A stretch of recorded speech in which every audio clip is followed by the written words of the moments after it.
நாளை தொழுது கொள்ளலாம், நாளை குர்ஆனை ஓதிக்கொள்ளலாம், நாளை தர்மங்கள் செய்து கொள்ளலாம் என்று எதுவாக இருந்தாலும் நாளை பார்த்து கொள்ளலாம் என்று நினைக்கிறோமே, அந்த நாளை நாம் இறந்துவிட்டால் நம் குழிக்கு எப்படி பதில் சொல்வோம்? மறுமையில் அல்லாஹ்வின் பிடி மிகவும் கடினமாக இருக்குமே என்று நாம் சிந்தித்து பார்க்க வேண்டாமா? நாளை என்பது ஒரு முஹ்மினுக்கு கிடையாது.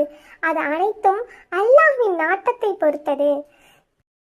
உதாரணமாக, நாம் ஒரு கழிவறை சென்று வந்தால் கூட நாம் உயிரோடு திரும்பி வருவோமா என்று நம்மால் உறுதியாக சொல்ல முடியுமா? முடியாது. ஏனென்றால் அது அல்லாஹ் ஒருவனுக்கு மட்டுமே தெரியும். அதனால் நாளை நாளை என்று நாட்களை கடத்தி கொண்டு இல்லாமல் எதுவாக இருந்தாலும் இன்றே செய்து முடியுங்கள். இன்ஷா அல்லாஹ் நம் அனைவருக்கும் அல்லாஹ் இம்மையிலும் மறுமையிலும் வெற்றியை தருவானாக.